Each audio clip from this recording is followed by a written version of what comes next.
Kevin Sidebottom here, speaker, author, and trainer, and I go around and teach sales organizations and leadership teams how to build trust and influence with their customers and their team members to grow more revenues and higher profits. Today, let's talk about what the best leaders do to build trust with their teams and their whole organization. What is it that they do? Well, we're going to talk about the 3 questions we have to answer in every interaction, and I'm also going to set you up in this video on how to make sure that you're intentionally making sure you're making the most impact every time you engage your team members and everybody in the organization. Now, let's get into it. There's 3 questions that everybody asks at every interaction. That's right, 3 questions. Our husbands and wives, significant others, our team members, everybody is asking these 3 questions. Do I like you? Do I trust you? And how can you help me? That's what everybody wants to know. That's what they're trying to figure out. It's been with us since the beginning of time, and it's going to be with us for a long period of time. Okay?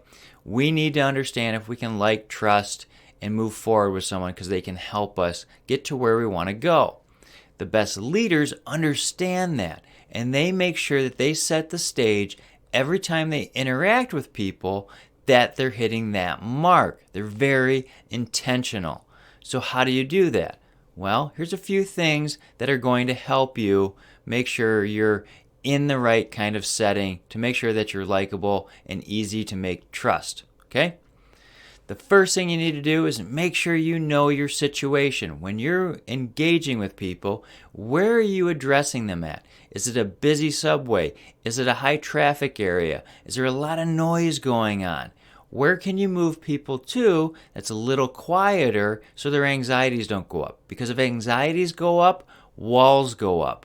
Likeability goes down. When people's anxiety is high and they're staring us in the face, they're actually going to associate us with that anxiety, which is not going to build up likability. So we need to make sure the environment we're showing up in.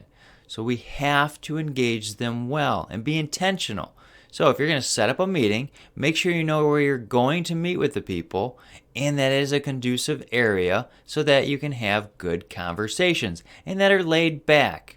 Not necessarily like a therapist's office, but we need to make sure that we're in an area that we can have a good conversation.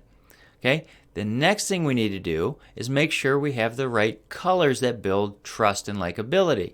Now, if you look at like presidential candidates and everything, they wear these red power ties and these blue power ties, dark suits, because they want to show authority. And that's great if you want to show authority. If you want to build trust, you have to focus in on different colors.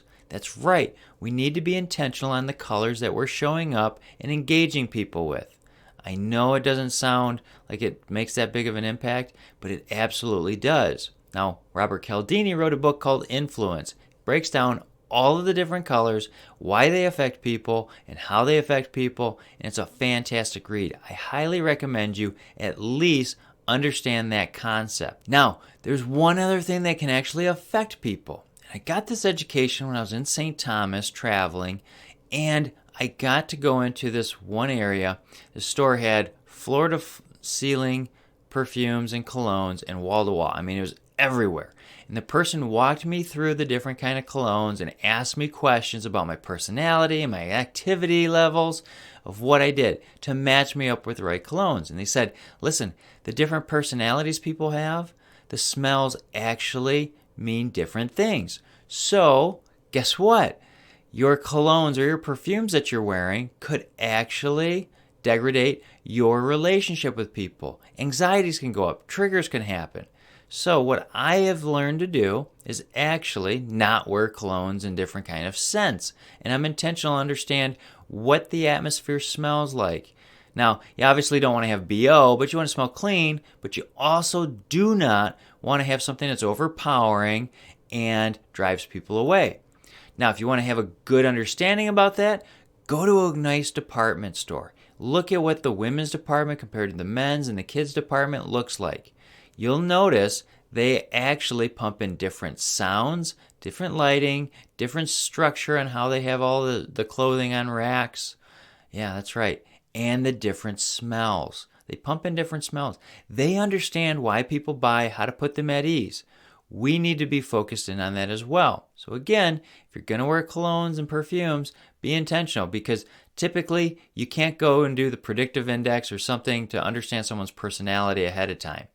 You can do like the DISC method pretty quick typically as a salesperson, but understanding their childhood and what could trigger them, that's pretty hard to do unless you have a crystal ball, which I don't, so I err on the side of caution. Now, that third question, how can you help me? Well, great leaders are always looking at how they can help their employees and their teams. How can they add value to them? And that's what they're consistently doing. They're being vulnerable. They have empathy that people are going through lots of things. They care about them. And they're trying to add value at every turn. So they're going to add education programs, trainings, whatever they can do to build trust with their teams. And that can be online trainings, or you could go into like escape rooms with your teams to build collaboration where people are solving puzzles. You can even do Operation Adventure where you're all hoisted up 25 foot off the ground in harnesses and doing activities together.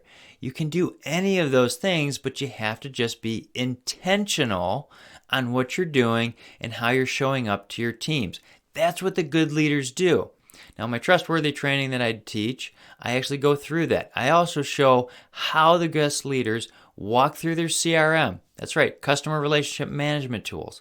That's something that we have to have of all of our employees. We should learn about our people. We should be intentionally focused on them and learning about them. That's what the best leaders do. They want to know everything they can about their employees and their teams so they can add value and help them. You do that, and you're going to be a successful leader. All right? Now, if you have any questions, feel free to reach out. My contact information is below. If you just like this video and it was helpful, hit like, share, subscribe, send to somebody you think it might benefit. That's why I do these videos, to help you. All right? We'll see you next time.